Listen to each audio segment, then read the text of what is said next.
Welcome, and Counts here for Brutus Monroe. Today we're going to create this Hugs card. Let's go over the products I used to create this card. The Tea Party 6x6 paper collection. This is double-sided pattern paper, and they have a nice variety of light colors and dark colors. So some nice springy kind of colors and then some darker colors. They're great for making feminine and masculine cards, so cards for everyone. I pointed out quickly that we're going to be using that pink pattern paper that has some pinks and grays and teals in it. So this is a quick thumb through of this pattern paper. Again, that's the Tea Party paper collection. We're going to use the Christopher's Sentiments dies. You have a variety of sentiments with shadows dies here. So we're going to use the Hugs word and its shadow. And they lay just like that. Alright, so I went ahead and die cut everything ahead of time. So for our card base, we're making an A2 size card I made from Not Your Mama's Cardstock. I have layering cardstock in dark gray and light gray. The light gray I went ahead and embossed.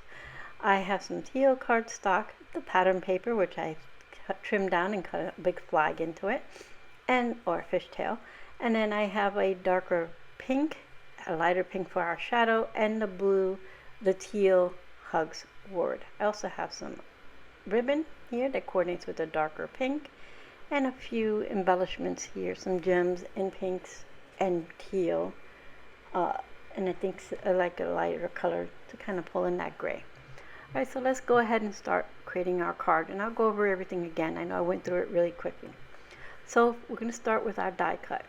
So the Hugs die has the word and its shadow.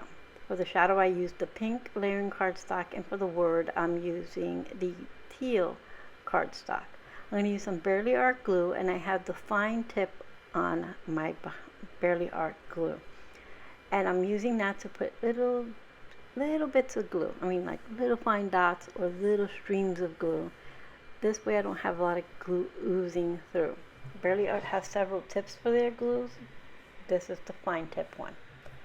I'm going to nestle that in, and it nestles in perfectly. And so now we have the word with its beautiful shadow behind it.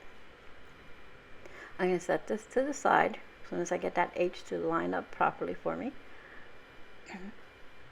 And I'll set this to the side so we can go ahead and start adhering everything else. Now for my shadow, I did, as I quickly showed there, I put some foam adhesive on the back. So I'm going to go ahead and take this strip here and mat it onto the darker pink cardstock.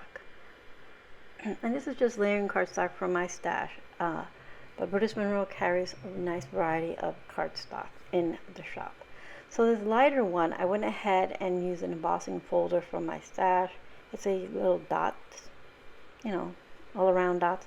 I thought it would just add nice texture to the background. So I went ahead and mat that onto the lighter cardstock onto the darker gray, and I'm going to do the same thing with this teal layering cardstock here. And this is about 80 pound, 65 to 80 pound weight. This is not a very heavyweight cardstock. This is another reason why it's great for layering. I went ahead and layered that, so everything's about 1/8 of an inch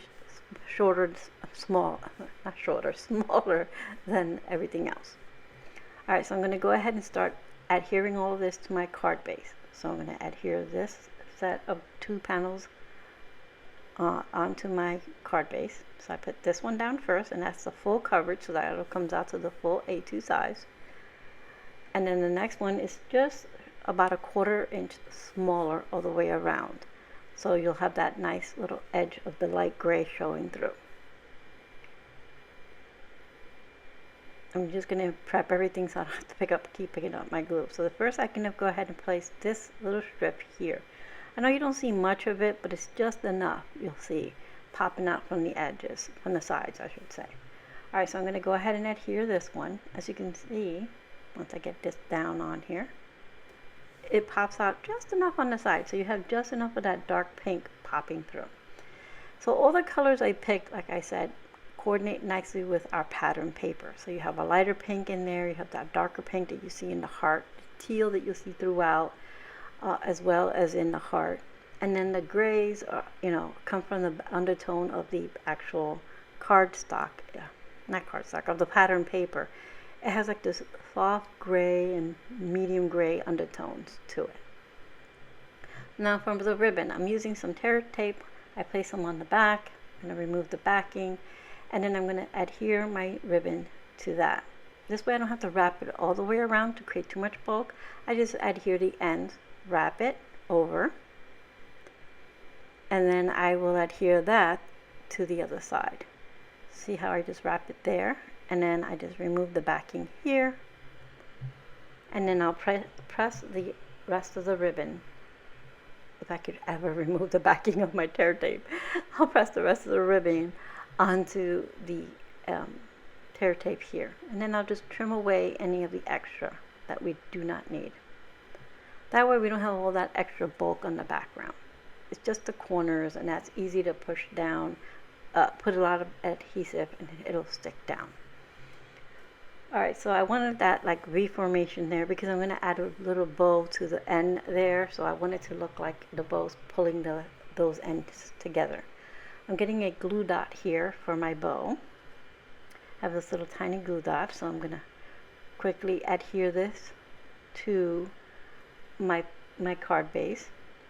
And this is about, I guess, less than 1/4 of an inch, but a little bit more than 1/8 of an inch, smaller than that blue panel that you see laying down.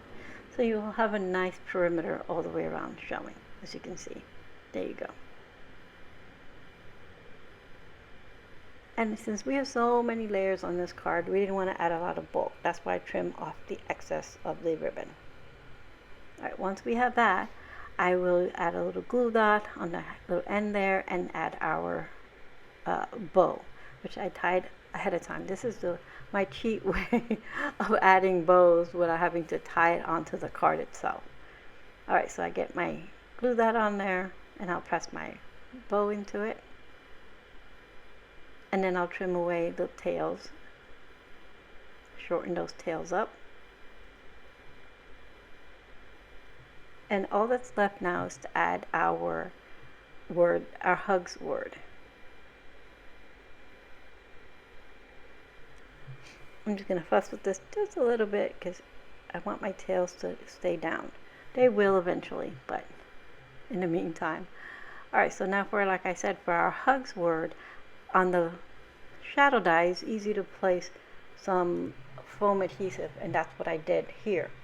So I placed some low profile foam adhesive all over the back of that, and I'm going to then adhere that just above our bow here on our card.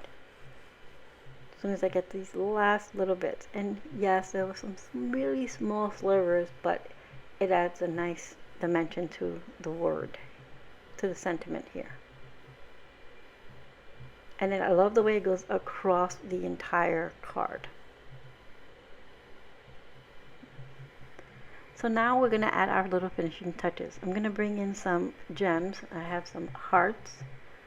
There's 2 hearts, and I have a lighter, they're in a darker pink, and then the 2 gems are in a lighter pink, and the teal colored to coordinate with our cardstock. And our card is complete. And I saved this little piece for the inside, a nice finishing touch to the inside of our card. That's what you could do with all those little scraps of pattern paper that you have left over. Just put them on the inside, give it a nice finishing touch, but make sure you stay away from the crease of your card so it closes all the way. Alright, so I'm going to trim off my excess here, and now our card is complete. So you see you have some bulk, but not so much that you cannot mail this in a regular envelope. Alright, so let's go over again. We used the Christopher Sentiment dies, the Tea Party paper, pattern paper, the new collection, and just some layering cardstock to make a quick and easy card. I'll have everything linked in the description box below. Thank you for being here, and I hope you found some inspiration.